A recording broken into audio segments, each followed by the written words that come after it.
Hello everyone, I welcome you to the session 2 of the week 3. If you remember, as far as this session is concerned, I have left you on a very, maybe you can say, a note just to intrigue you to think about what actually makes a good salesman. So we'll be definitely talking about that a lot more in this session. But before that, as far as this module is concerned, once we are done, you will be definitely able to appreciate what makes a good salesman. You'll be able to understand the concept of a buying center and why it matters for a salesperson, and you will definitely get an overview of various stages of a sales call, or maybe you can say the selling process. Now, I hope you remember this image and the way I had put it across. So, the whole thing was about this, maybe you can say, wonderful article which talks about the skill set that can make any salesman stand out, which was written by David Mayer and H. Greenberg. Now, I'll be talking about the takeaways that we can have from this article. So, the first is we need to understand what was the ideology, or what is it that triggered these scholars to kind of explore what is it that makes a good salesman. So the whole point was, this is precisely set in insurance industry. So what was happening was that if you look at the churn rates, they were very high. It was even said that you will almost see around 50% of the sales people leaving an organization in 1 year, or maybe in 3 years you might even have 80% of the people leaving the organization or moving to some other job. So the point is, this is not just about these numbers being very high. It definitely brings a lot of cost for an organization, right? So one cost could be, let's say, the amount that you spent on them in terms of salaries, and if they are leaving, they might have not contributed much, right? The other cost that comes is in the form of the sales training that you provide them, the orientation programs that you have for them, or maybe everything that you do to make them more prepared for this job, right? And the biggest cost is opportunity cost, which is the cost of losing sales, right? One thing is, now they are not out in the market, they are not pitching products to the prospects, or they are not trying to bring in new consumers. So that is one cost. And other thing is, it might even take a lot of time for you to hire new people, and what is going to be the guarantee that they are going to be perfect fit for this sales job. So these particular events, specifically, as I told you, in the insurance industry, triggered these scholars to find out what exactly makes a good salesman. So they eventually zeroed down on two good qualities. I think good would be an understatement. Two fantastic qualities which they kind of associated with a great salesman. I think I have put it more in a dramatic way in the form of the mysticism in E and D. So where E stands for empathy and D stands for maybe ego drive, they have kind of only taken the D. So what happens is, see, empathy simply means that you try to put yourself in the shoes of others. So the point which they are trying to make is, whenever a salesperson goes to the client, or maybe let's say a new prospect, or let's say the existing customers, they should always be empathetic towards them, which means they should try to understand their problems, which in a way also indicates that they should be good in listening, right? Until unless you give that opportunity to the other person to speak, you will not be able to understand, right? If you're not letting them speak, how will you understand what is their situations? Now you don't need to definitely confuse it with sympathy.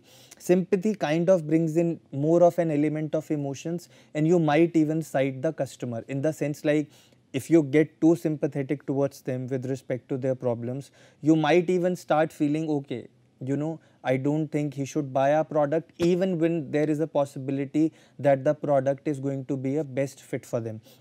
So the whole crux of empathy is, put yourself in their shoes, but don't get too sympathetic. Try to understand how the product will add value for them. In the sense like, focus towards understanding their situation, and then try to map how this product is going to be a value creator for them. Don't get sympathetic at all, otherwise things might not work and it might get derailed, because it has, as per this article, it has been seen that the salesmen who get very sympathetic are not able to close deals.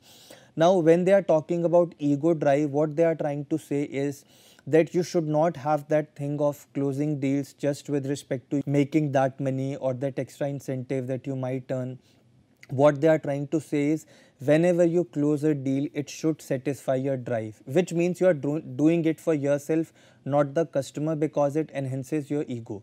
But in this case also, we need to understand that the ego or maybe the drive should not be so fragile, in the sense like that if you see the failure or you are not able to close that deal, so you get into that extreme and you leave, get out of this profession, or you don't want to be in selling. It should not be like that. In case you see a failure, that drive, or maybe you can say the ego drive, should push you more to close the deal with respect to another clients, or should kind of pump you more to get into the market and get more of customers to satisfy your ego. So this is how it works. And even if it's more like you start taking these particular things to your heart, maybe the failures with respect to selling, things might not work. So the two things that they are talking about is empathy and ego drive. Now what they are further saying is, let's say you have someone who has a very high level of, let's say, drive, ego drive, or very low level of empathy. In that case, what will happen is, such kind of salesman might not even understand consumers and may just forcefully sell by using various tactics, and they are definitely going to harm an organization long term, because that relationship connect is definitely going to be missing. Now let's say you have someone who is very high on empathy but doesn't have ego drive. Now this person is never going to bring in that last push to close that deal. Now being high on empathy, he'll definitely going to be someone who will be loved by people in the organization, even by the clients, but because of the missing drive, he will never be in a position to go ahead or maybe push that last mile to close the deal. So even this might not work. But if you understand, he might make a good salesman because of the empathy question being very high.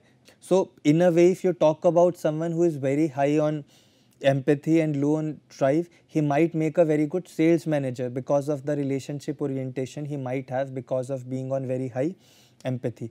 Now let's talk about someone who is neither high on empathy nor on drive. The good part is, or maybe the worst part is, if you haven't hired such people, it gets a great deal for you. Your resources are not being wasted, right? Because you make the right choice. In case you have hired these people, the bad part is these people are never meant for a sales job. Now then, what is it that is going to make the best sales guy or the salesman? Now these are the people who are high on empathy as well as drive. Now empathy means they'll definitely understand their customers, prospects or clients well, and they'll be there to focused on arriving at a win-win situation because of that empathy element. And drive, because it will keep pushing them to kind of not bog down or give up with respect to failures, and they'll be in sales because it satisfies them, not on the basis of the revenues or maybe incentives, I would say, that in brings in, right? So this is whole thing about the E&D and why this particular article create a lot of buzz, because till that date nobody was talking about these two facets. Everybody was more like let's say if someone is very extrovert, he might be very good in sales, or let's say if someone talks very smartly, he could be good in sales. If someone is very well dressed on the basis of appearance, they might conclude that he is going to be good in sales. So these were all the facets. Now there is another thing which can get connected with that all these years when this article was published, there have been very erroneous sales tests, because they were never measuring the quotient of empathy and drive. They were either checking, let's say, extrovertness, someone being very smart, or maybe let's say well dressed, their appearance and things like that, and which anyway maybe you can say they were focusing on those traits which are not even required, or maybe you can say which don't define a great salesman. So this was one thing which this particular article brought in picture. And the another thing which this particular article highlighted was fallacy of experience, which meant that, see, if you have someone who might not have much of an experience, or maybe let's say zero experience, but he is very high on empathy and ego drive, then there are very high chances that he is going to be a very good salesman. Whereas everybody was coming out from the thought process that if someone is having a lot of experience in the sales field, they are definitely going to be salesmen. So this was another fallacy which this particular article or scholarly work kind of squashed. So what I would urge you is, maybe you can search for this article, or if you can get an access, I would definitely recommend you to read it. This is one of the finest pieces. Is always prescribed for someone who is either studying sales management, or maybe you can say is teaching sales management. So now I think, as a part of extra fodder for thought, we'll also be talking about what are the 14 essential qualities of a good salesman, which basically comes from the Forbes Expert Council. So I think the link is provided. You can definitely go through this article as well. But these are the 14, qualities that the Forbes Expert Council specifies with respect to being a very good salesman. So one is active listening, which I already told you, right? Until unless you are not listening, things are not going to work. You might miss out on a lot of things.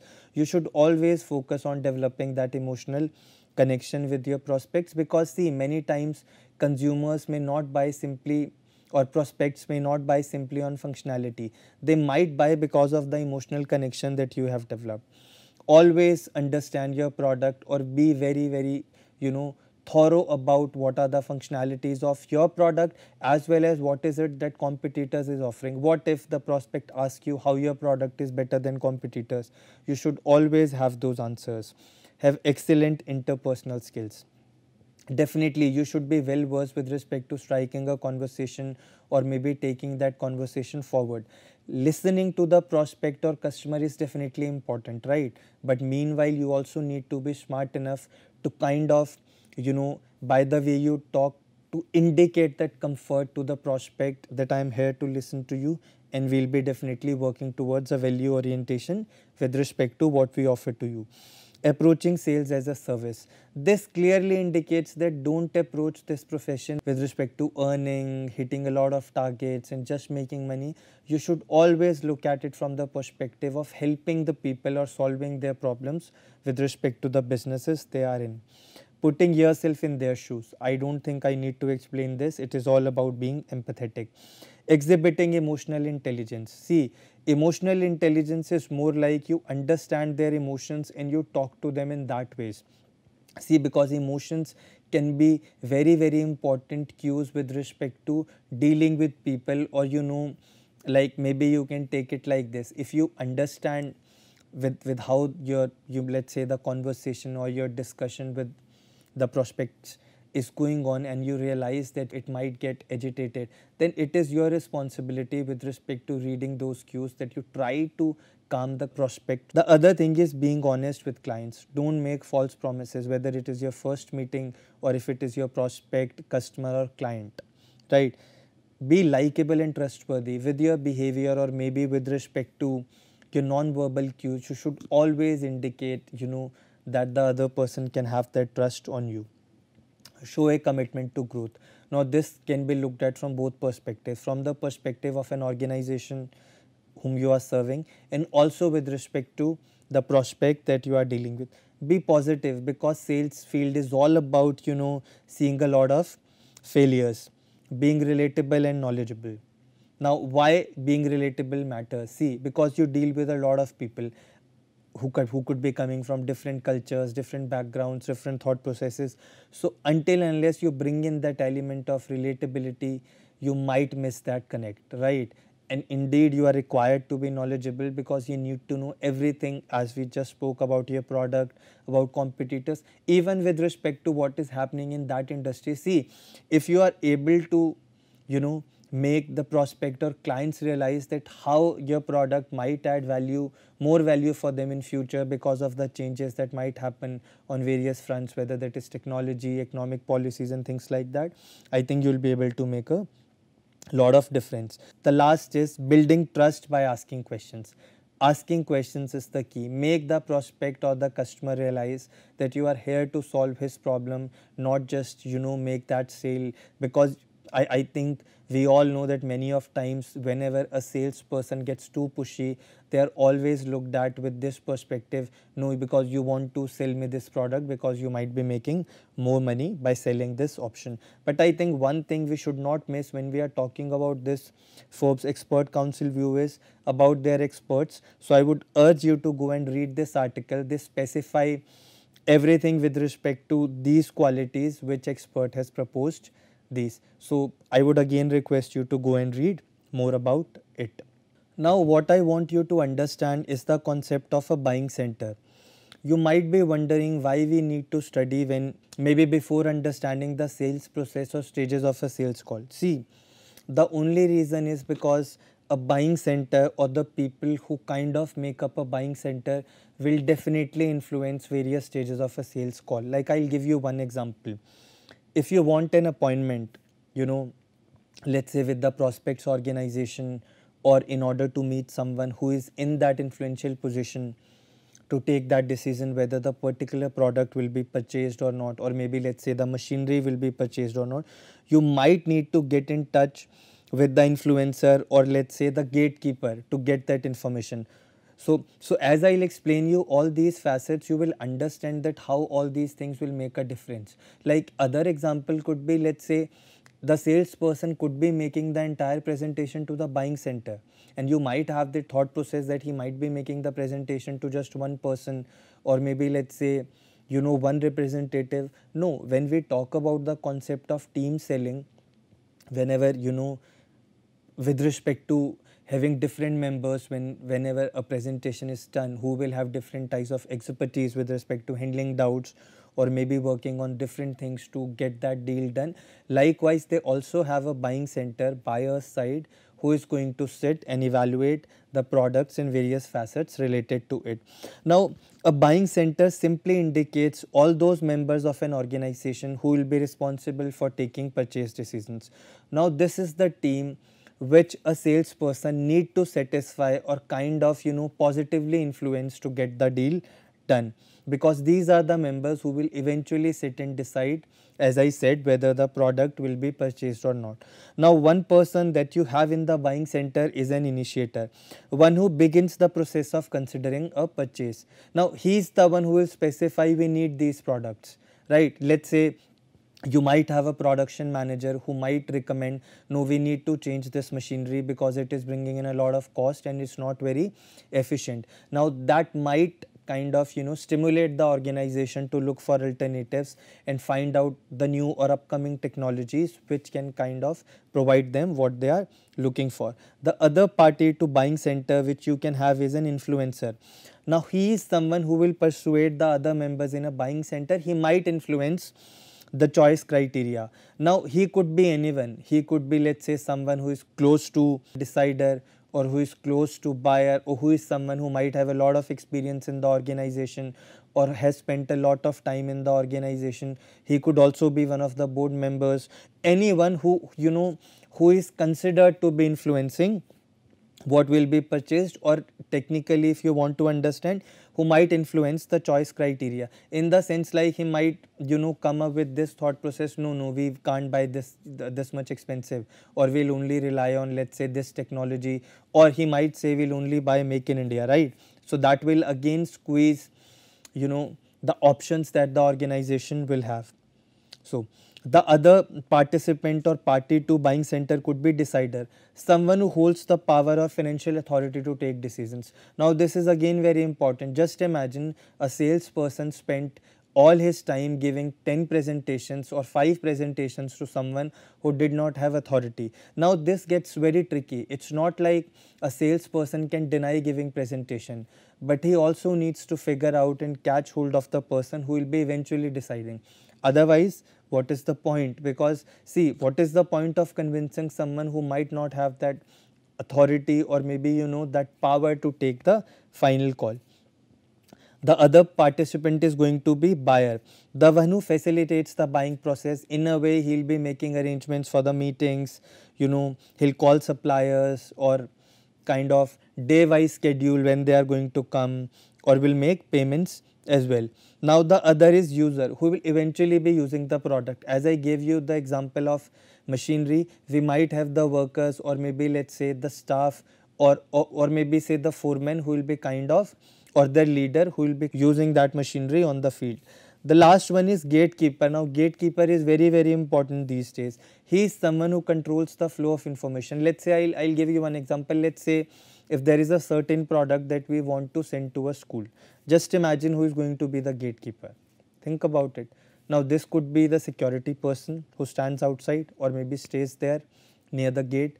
This can also be the receptionist or maybe a PA to the principal, because he or she is someone who will kind of dictate what information goes. Just imagine if you have a, you know, some salesman who kind of plays a trick and gets the first appointment, maybe you can take it that way, or maybe who kinds of blocks others through the gatekeeper from getting the appointments. Now this is not going to be ethical, but all these tricks could also be played despite being very unethical.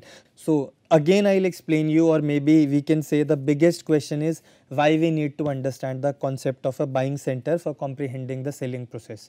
Now see, these are the people who will influence what is being bought, right? You might not have just one person attending the presentation which a salesperson is giving. You might have the entire buying center. So in a way, the job of a salesperson gets more trickier, more complex with respect to satisfying or convincing all these parties why the product would work for them. And again, as I told you, giving all the presentations or sharing the information with a party or someone who might not influence the deal, it might not work, right? You need to catch hold of the decider, influencers and all these people to make sure that, you know, whatever you are doing or whatever the efforts that you are making are being projected towards the right kind of team, definitely the buying center. Now these exactly are the stages of a sales call, which start from prospecting, pre-approach or preparation, approach, presentation and demonstration, overcoming objections, closing, and then moving to the follow-up. Now we'll understand the first step. See, whenever you talk about prospecting, it simply means that you are trying to figure out or search for potential buyers for your products or services. You're trying to find out someone who you think will be a good match for your product. But one thing which again becomes important with respect to prospecting is understanding the difference between a prospect and a lead, right? Now see, a lead is someone, let's say I got some reference from someone, or maybe let's say the buyer who is already using our product, or maybe the telemarketing to say, you know, that this is the lead. But later on you realize that, you know, the lead is not having the financial capacity to afford your product. Now this is not going to be your prospect. So the key difference is, a lead will only become your prospect, one is when it displays the need for product, and the other thing is they also have the feasibility and ability to buy your product and pay for it. See, just imagine you have a product, right? The person is interested. What if he doesn't have money to buy that, right? That is not going to work. So in a way, you only need to focus on those leads or those qualified leads who you think, one, have a need for your product, and they also have the ability to pay for it. Now when you talk about, you know, maybe let's say qualified leads or prospects, you can put them into three buckets, which being cold, warm and hot. Now when you talk about cold ones, these are usually unfamiliar with the solution, right? They don't have previous experience with your organization and they might not even like you contacted them. Now this can also be a situation where the prospect already has his loyalty to one of the competitors and they are giving them the best of services, the price, and they just don't want to switch, which also indicates that they have kind of developed a very good relationship orientation with them, and these could be very unfamiliar with your solution. Now the second category is of warm. Now these are aware of your brand, these have shown interest also. It is more like a qualified lead and they are very likely to make a purchase provided they are treated well. It's just that you need to trigger them or stimulate them by offering them something, you know, which they can't deny, or maybe work on the relationship, maybe do something extra. You need to go that extra mile to put this into the category of hot lead. So in a way, warm leads, maybe you can say, are the ones who have chances that they might end up buying your product. Whereas when you talk about the hot ones, these are the ones who need your product immediately. They are actually looking for what you are selling. But what is important is, in a competitive market, whether you are offering them more value or not, or what is it extra that you are offering them so that they just say no to competitors product and they start buying your product. In a way you can say they are sitting on the fence with respect to the purchase decisions. So what should be done on priority is maybe you have to focus on the hot ones, otherwise you could end up losing them and they might go ahead and buy the competitors product. You have to be very smart or on point, or maybe you can say have that thing of intelligence in monitoring even what the competitor is doing. See, you might not even know and the competitor might just crack that deal, right? So you also need to be aware of which people are dealing, which competitors are dealing with the hot ones, so that you don't miss out on them. Whereas with respect to warm ones, again you have to do some work to move them to hot ones. See, there could be a possibility they might not need the product immediately, right? Then just don't drop them. You need to nurture that relationship so that when the time comes, they give that preference to you. So warm ones can be the hot leads of the future, or maybe you can say the hot prospects that you might have in future. Now, I think again there is one very fine article on the HubSpot website, or maybe you can say their blogs or articles related to sales. Now, one thing which this particular article, which has been written by Zorian Rottenberg, this specifically talks about the stages of the prospect qualification. So they are basically kind of saying these are the 3 stages through which you might have your leads getting converted to prospects if they kind of pass these. So one is organizational level qualification, in which you actually check the buyer persona. Now buyer persona is going to be a jargon for you. This simply indicates how would your buyer look like. Let's say if I ask you, maybe consider the example of an iPhone. If I ask you who according to you will buy an iPhone, you might say, okay, he has to have a good level of income considering the expensive one. Let's say if the model that you want to sell is above 1 lakhs, right? You want the other person to be an innovator with respect to buying new products. As I said, this is the newest model or something like that. So in this case, you need to see whether this particular buyer is fitting those dimensions or not. Even in case of, let's say, B2B selling, or let's say if you are selling some technology which is very expensive, you will see whether the lead that you are considering, do they have that financial resources to buy that. If no, things might not work. Or maybe let's say you are checking out, in order to make this particular machine function at full capacity or bring in value, you need to have this kind of the production capacity, right? And the particular lead might not have. Then again, you might kind of squash it at the organizational level qualification. Usually buyer persona indicates the demographics. It can also indicate other factors also, but this is one key thing which you should remember. Now when you talk about opportunity level qualification, you are eventually seeing whether this product is going to add value for them. Are they going to be benefited? Now this again brings in that perspective that you are not thinking of short term orientation. You are trying to see if this relationship is going to be fruitful in the long term or not.